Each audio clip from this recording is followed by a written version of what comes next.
Therefore shall a man leave his father and his mother and shall cleave unto his wife, and they shall be one flesh. It's like, yeah. The other thing about marriage, this is really worth knowing too, is that I learned this in part from reading Jung. It's like, what do you do when you get married? That's easy. You take someone who's just as useless and horrible as you are, and then you shackle yourself to them. And then you say, we're not running away, no matter what happens. Yeah, well, that's perfect, because then you don't get to run away.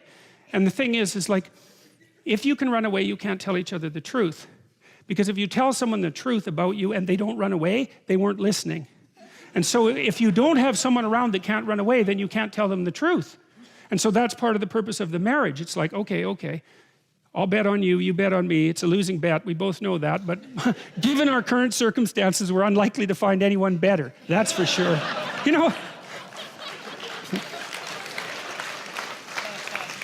there's two things that come off of that. One is, you know, people are waiting around to find Mr. or Mrs. Right. It's like, here's something to think about, man, to put yourself on your feet right. If you went to a party and you found Mr. Right, and he looked at you and didn't run away screaming, that would indicate that he wasn't Mr. Right at all, right? It's like the old Nietzschean joke, if someone loves you, that should immediately disenchant you with them.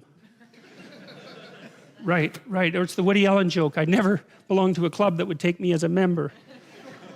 So that's a very interesting thing to think about. And so you're going to shackle yourself to someone who's just as imperfect as you are. And then the issue is you might be in a situation where you can actually negotiate, because you might think, well, there's some things about you that aren't going so right, and there's some things about me that aren't going so right, and we're bloody well stuck with the consequences for the next 50 years.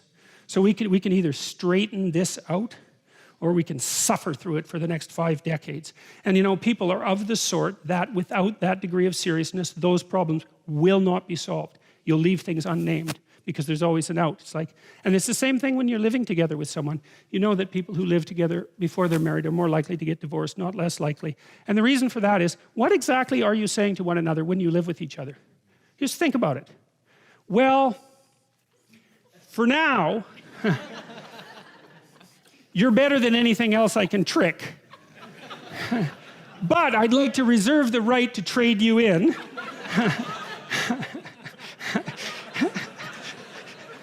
Conveniently, if someone better happens to stumble into me.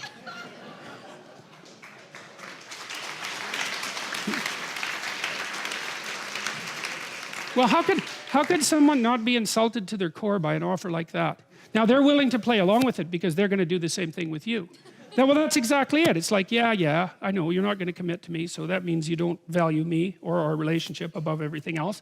But as long as I get to escape if I need to, then I'm willing to put up with that. It's like, that's a hell of a thing. I mean, you might think, how stupid is it to shackle yourself to someone? It's like, it's stupid, man. There's no doubt about that. But compared to the alternatives, it's pretty damn good. Because without that shackling, there are things you will never, ever learn, because you'll avoid them. You can always leave. And if you can leave, then you don't have to tell each other the truth. It's as simple as that, because you can just leave. And then you don't have anyone you can tell the truth to.